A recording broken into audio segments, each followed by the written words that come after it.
নমস্কার বন্ধুরা, little kitchen house Nandita সবাইকে স্বাগত জানাই। আজও আমি আর একটা দারুণ স্বাদের অভিনব আর একটা রেসিপি নিয়ে চলে এসেছি। আজকে আমি রান্না করব পাঙাশ মাছ। সেই জন্য এখানে 5.5 কেজি ওজনের একটা মাছের থেকে আমি 1 কিলো মতো লেজার দিক থেকে পাঙাশ মাছ নিয়ে নিয়েছি। মাছের পিসগুলো দেখে নিশ্চয়ই বুঝতে পারছেন যে মাছের সাইজটা কতটা বড় হতে পারে। তা আপনারা যারা যারা পাঙাশ মাছ খেতে ভালো লাগে না বা পছন্দ করেন না, তা আপনাদের কাছে বন্ধুরা অনুরোধ রইল যে পুরো ভিডিওটা দেখতে থাকুন, স্কিপ না করে। আমি যেভাবে রেসিপিটা করছি আপনারাও এইভাবে রেসিপিটা করবেন। আশা করি অবশ্যই আপনাদেরও এই পাঙাশ মাছটা খুবই ভালো লাগবে। তা সেই জন্যে এখন আমি মাছটা রান্না করব। তা মাছগুলো আমি ভালো করে ধুয়ে নিয়ে চলে এসেছি। এখন আমি এতে নুন, হলুদ আর কিছুটা পরিমাণে তেল দিয়ে মাছগুলো ভালো করে মাখিয়ে নিচ্ছি। তা তেল দিয়ে মাখানোর একটাই কারণ হচ্ছে এই সব মাছগুলো তো খুব ফাটে, এই সব মাছগুলোর গায়ে যেহেতু আঁশ নেই, এই সব মাছগুলো খুব ফাটে এবং খুব তেল ছেটকায়। তা তেলটা দিয়ে মাখিয়ে নিলে এর থেকে তেলও ছেটকাবে না আর মাছগুলো ফাটবেও না, আমার চোখে মুখেও এসে লাগবে না।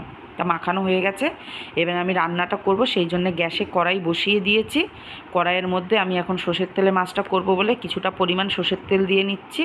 আমি এখানে তেলের পরিমাণটা অল্পই দেব, কারণ বন্ধুরা কথাতেই আছে মাছের তেলেই মাছ করতে হয়।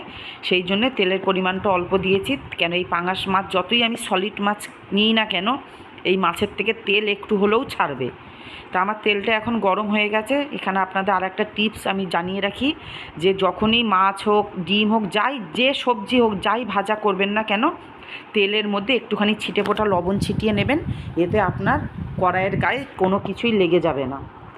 এবার আমি একে একে মাছগুলো কড়াইয়ের মধ্যে দিয়ে দিচ্ছি। এই দেখুন, দেখেছেন মাছগুলো একটাও কিন্তু কড়াইয়ের সাথে আমার লেগে যায়নি, খুব সুন্দর করে ছেড়ে যাচ্ছে। এবার আমি মাছগুলো একবারে তো ভাজা হবে না, মাছগুলো আমি 2 বারে ভাজবো। সেই জন্যে এখানে অল্প পরিমাণে মাছগুলো দিয়ে দেব। আর আমি এখানে দেব না, এখানে আমি এই 5 পিস মাছই সুন্দর করে উল্টে পাল্টে ভেজে নিচ্ছি। দেখুন লবণটা দেওয়ার কারণে দেখুন মাছগুলো কিন্তু একটা মাছও আমার কিন্তু কড়াইয়ের সাথে আটকে ধরছে না। সুন্দর করে আমি এপাশ ওপাশ ঘুরিয়ে মাছগুলো তুলতে পারছি।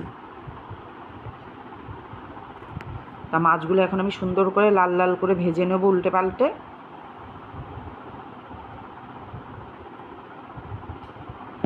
দেখুন মাছগুলো আমার ভাজা হয়ে গেছে, এতটাই সুন্দর করে লাল লাল করে আপনারাও ভাজবেন। এখন আমি মাছগুলো যেহেতু ভাজা হয়ে গেছে, এই মাছগুলো আমি একে একে একটা বাটিতে তুলে নেব মাছগুলো সুন্দর করে।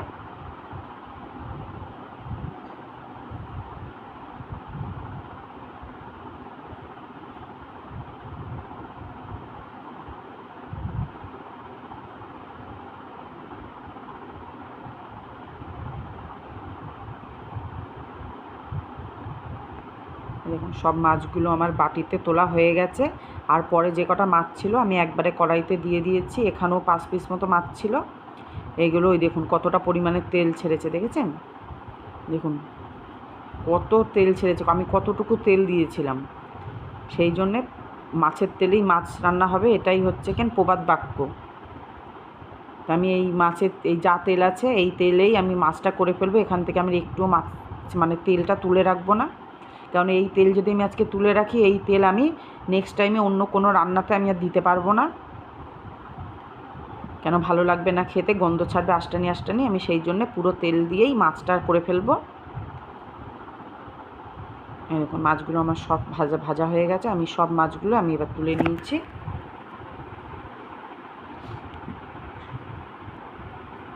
দেখুন কতটা তেল, দেখেছেন কত পরিমাণে তেল ছেড়েছে। এবার আমি এই তেলের মধ্যে কিছুটা পরিমাণে সাদা জিরে গোটা ফোড়ন দিয়ে নিলাম।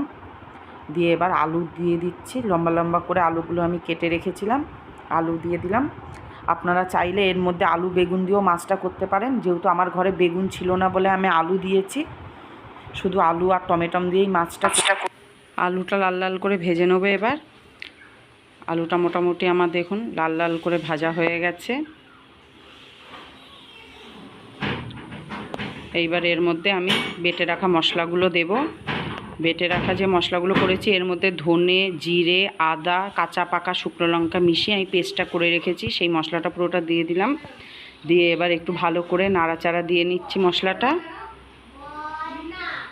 দিয়ে এর মধ্যে এখন আমি পরিমাণ মতো হলুদ দেব, পরিমাণ মতো হলুদ দিলাম। আর যেহেতু আমার আগে লবণ দেয়া ছিল মাছে, সেই জন্যে মাছের এখন লবণের পরিমাণটা একটু কম দিলাম, দিয়ে ভালো করে নাড়াচাড়া দিয়ে নিচ্ছি। ভালো করে একটু নাড়াচাড়া দিয়ে ভালো করে কষিয়ে নিয়েছি। এখনও পর্যন্ত আমি টমেটম দিইনি। এবার আমি টমেটমটা বেটে রেখেছিলাম, এখানে আমি 2খানা টমেটম বাটা আছে, এই 2খানা বাটা টমেটম আমি এই মাছের মশলার মধ্যে দিয়ে দিচ্ছি। দিয়ে আবারও আরেকটু ভালো করে কষিয়ে নেব। সঙ্গে একটু চিনি দিয়ে দিয়েছি, এই যে চিনি দিয়ে দিলাম। দিয়ে এবার একটু ভালো করে কষিয়ে নেব। একটু মশলাটা একটু টাইম নিয়ে বেশিক্ষণ ধরে কষাবেন, তাতে খেতে স্বাদ হয় রান্নার। আমার মেয়ে বেগুন করছিল, তা ফ্রিজে একখানা সরু মানে ছোটো একটা বেগুন ছিল, সেই বেগুনটা আমি 2 ভাগ করে কেটে মশলার সাথে দিয়ে ভালো করে কষিয়ে নিচ্ছি। আমার মেয়ে এই মাছটা আলু বেগুন দিয়েই খেতে ভালোবাসে, যেহেতু ওই জন্যে আর কি করবে, এইটুকুই বেগুন ছিল। এখন বেগুনটা দিয়ে আলুটার সাথে মশলাটা ভালো করে কষে গেছে। বুঝতেই পাচ্ছেন কষানোটা যে কড়াইয়ের গায়ে লেগেই যাচ্ছে, এতটাই ভালো করে কষে গেছে আমার এটা। দেখুন কষাটাও খুব সুন্দর হয়েছে, সঙ্গে বেগুনটাও আমার সেদ্ধ হয়ে এসছে। এবার আমি মিক্সারের মধ্যে একটু মশলা লেগেছিলো, সেই জন্য মিক্সারটা ধুয়ে আমি কিছুটা পরিমাণ জল আমি দিয়ে দিচ্ছি। এইবার আমি পরিমাণ মতো গরম উষ্ণ জল আমি দিয়ে দিলাম, দিয়ে ভালো করে ঝোলটা নাড়াচাড়া দিয়ে নিচ্ছি। ঝোলটা আপনারা আপনাদের স্বাদ পরিমাণ অনুযায়ী দেবেন। আমি এখানে ঝোলের পরিমাণটা অল্পই দিয়েছি, একদম মাছটা ঝোলও হবে না, একদম গামাখামাখাও হবে না। ঝোলটা আমার টকবক করে ফুটে গেছে। ঝোলটা আমার টকবক করে ফুটছে। আমি একবারে নুন মিষ্টি সব একবারে দেখে নিয়েছি। এবার আমি ভেজে রাখা সব মাছগুলো একে একে আমি ঝোলের মধ্যে দিয়ে দিচ্ছি।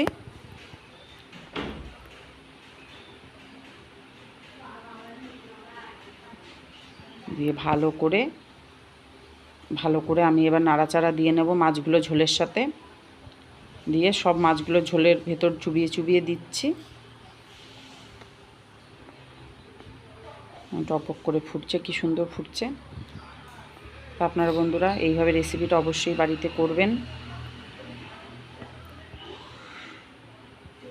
আর রেসিপিটা করবেন কেমন লাগে অবশ্যই লাইক কমেন্ট করে জানাবেন। পাঙাশ মাছ খেতে যারা পছন্দ করেন না। এবার আমার রান্নাটা পুরো কমপ্লিট হয়ে গেছে। এবার আমি বেটে রাখা গরম মশলা দিয়ে দিলাম। আমার যেহেতু ঘি নেই বলে আমি দিতে পারিনি, আপনারা অবশ্যই ঘি আর গরম মশলা দিয়ে এই মাছটা করবেন। মাছটা কিন্তু আমিষ, কিন্তু আমি পুরোপুরি নিরামিষভাবে করেছি, এতে এই মাছটা খেতে বেশি স্বাদ লাগে। সবসময় রসুন পেঁয়াজ দিয়ে করলেই ভালো লাগে না। মাছটা এবার হয়ে গেছে, আমি দেখুন নামিয়ে নিচ্ছি। আমার পাঙাশ মাছের রেসিপিটা আমার পুরো কমপ্লিট হয়ে গেছে। আমি একটু ঝোলঝোলি রেখেছি, আপনারা চাইলে একটু গামাখামাকাও করতে পারেন, খুবই ভালো লাগে। তা বন্ধুরা আপনারা অবশ্যই রেসিপিটা বাড়িতে অবশ্যই করবেন। ভালো লাগলে একটা লাইক কমেন্ট শেয়ার করবেন।